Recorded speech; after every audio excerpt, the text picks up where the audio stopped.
Para tentar ganhar então um pouco de intuição geométrica sobre o conceito de velocidade instantânea, vamos analisar um exemplo. O exemplo é um elevador subindo. Temos então o gráfico x de t e queremos obter o gráfico v de t. O tempo está em segundos, daí a escala, x está em metros, a altura do elevador. E a velocidade vai estar em metros por segundo. Então o elevador vai subir até uns 20 e poucos metros. E o gráfico é esse aí. Nós sabemos que em 3 segundos a altura do elevador é 4 metros. Em 8 segundos a altura do elevador é 24 metros.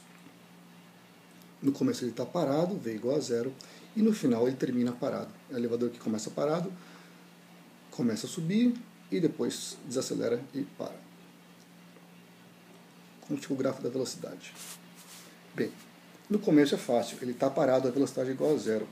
A gente também sabe disso imaginando que se fôssemos passar retas tangentes a esse ponto, ao gráfico x de t aqui nesses pontos, a tangente seria igual a zero. Já nesse outro intervalo de tempo de 1 a 3 segundos, se fôssemos traçar retas tangentes a esses pontos aqui, as retas teriam inclinação crescente, ou seja, a velocidade está aumentando. Vamos colocar velocidades positivas e crescentes. Essa linha reta é apenas uma aproximação. No trecho seguinte, se a gente imaginar que, apesar da qualidade do desenho, o gráfico x de t é reto, isso significa que se fôssemos traçar retas tangentes a essa curva nesses pontos, as retas tangentes teriam o mesmo coeficiente angular, a mesma inclinação. E, portanto, a velocidade instantânea é a mesma em todos esses pontos desse gráfico. É uma velocidade positiva. Então, nós traçamos aqui uma velocidade que é constante, é sempre a mesma, e positiva. Neste penúltimo trecho do gráfico aqui, uma reta tangente a esse ponto seria positiva, aqui um pouco menos positiva, aqui um pouco menos positiva, ou seja, as velocidades são positivas, porém decrescentes. Então, nós desenhamos isso aqui embaixo. Finalmente, aqui em cima, a velocidade é nula, porque qualquer reta tangente a esse gráfico aqui teria inclinação nula. Nós podemos ainda calcular qual é o valor dessa velocidade constante nesse trecho. Como é que nós fazemos isso? Basta lembrar que se x de t é linear, então a velocidade é constante e coincide com a velocidade média.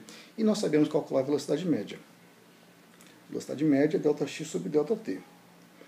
Quem é o ΔX?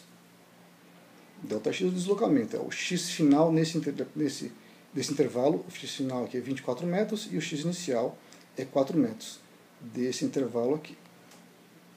Então, ΔX, 24 menos 4 metros. E o ΔT, basta a gente olhar aqui, 8 segundos menos 3 segundos. Isso dá, portanto, 20 metros dividido por 5 segundos, dá 4 metros por segundo.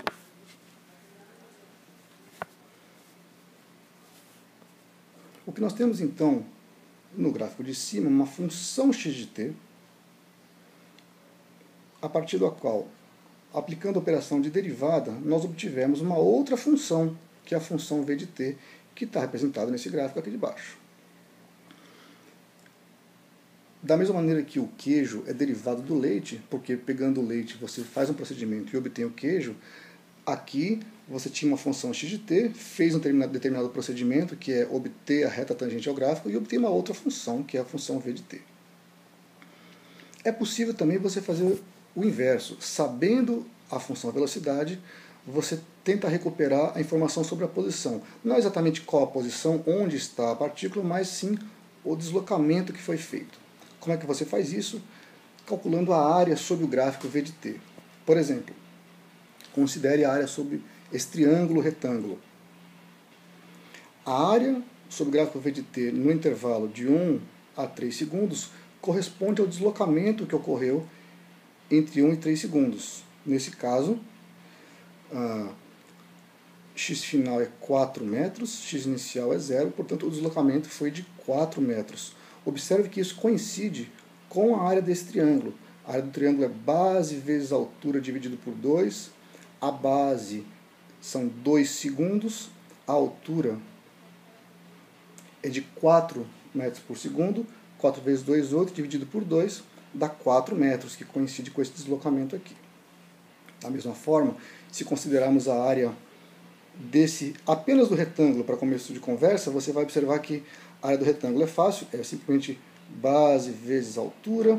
A base, vamos ver aqui, 8 menos 3 dá 5 segundos, e a altura é 4 metros por segundo.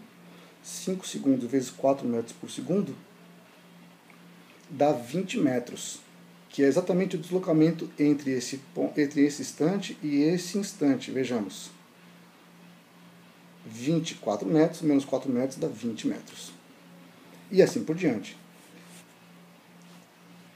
A área desse triângulo, por sua vez, vejamos aqui, a base é 1 segundo, a altura é 4 metros por segundo, base vezes altura dá 4 dividido por 2 dá 2 metros, então a gente sabe que o deslocamento entre 8 segundos e 9 segundos foi de 2 metros.